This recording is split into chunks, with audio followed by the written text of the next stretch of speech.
of the soul. Something else this dentist doesn't have is his own website. He doesn't want one.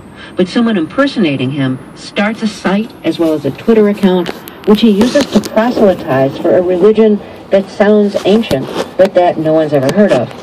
Joshua Ferris's new novel, To Rise Again at a Decent Hour, is his third book. His first novel, And Then We Came to the End, was a satire set in the office of an advertising agency during the end of the dot-com boom and the beginning of the bust.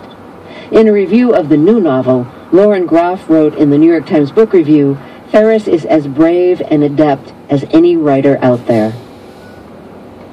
Joshua Ferris, welcome back to Fresh Air. Let's start with a reading from the very opening of your novel. The mouth is a weird place. Not quite inside and not quite out. Not skin and not organ, but something in between. Dark, wet, admitting access to an interior most people would rather not contemplate. Where cancer starts, where the heart is broken, where the soul might just fail to turn up. I encouraged my patients to floss. It was hard to do some days. They should have flossed. Flossing prevents periodontal disease and can extend life up to 7 years. It's also time-consuming and a general pain in the ass. That's not the dentist talking. That's the guy who comes home, 4 or 5 drinks in him. What a great evening, ha-has all around. And the minute he takes up the floss, says to himself, what's the point? In the end, the heart stops, the cells die, the neurons go dark, bacteria consumes the pancreas, flies lay their eggs, beetles chew through tendons and ligaments, the skin turns to cottage cheese, the bones dissolve, and the teeth float away with the tide.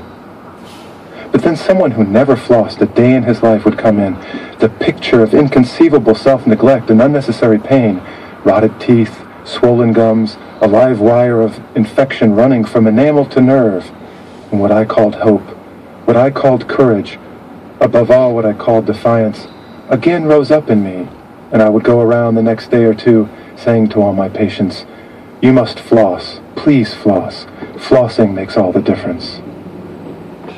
A dentist is only half the doctor he claims to be. That he's also half mortician is the secret he keeps to himself. The ailing bits he tries to turn healthy again. The dead bits he just tries to make presentable. He bores a hole, clears the rot, fills the pit, and seals the hatch. He yanks the teeth, pours the mold, fits the fakes, and paints to match. Open cavities are the eye stones of skulls, and lone molars stand erect as tombstones. Well, thank you for reading that. That's Joshua Ferris reading from the opening of his new novel, To Rise Again at a Decent Hour. Why did you choose dentistry as the opportunity to reflect on the inevitability of the body's decay and ultimate death?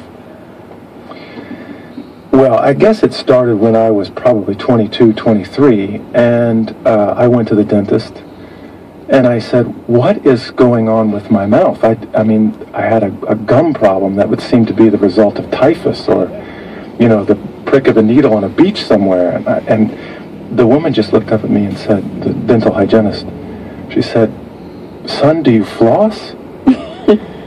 And I said, no, of course not. That's a ridiculous question. Flossing is no fun. And she said, floss. And sure enough, that took care of my problems forevermore. And I thought it was absolutely fascinating, something so simple and sort of, unknown. I knew you should floss, but I didn't know that it could actually help my gums. And from that moment forward, I flossed, and I flossed every day. And something so simple was so relieving of pain. I was kind of fascinated by dentists from that point forward. But you also have the dentist being the observer of the body's decay because he's looking at decaying teeth and bones.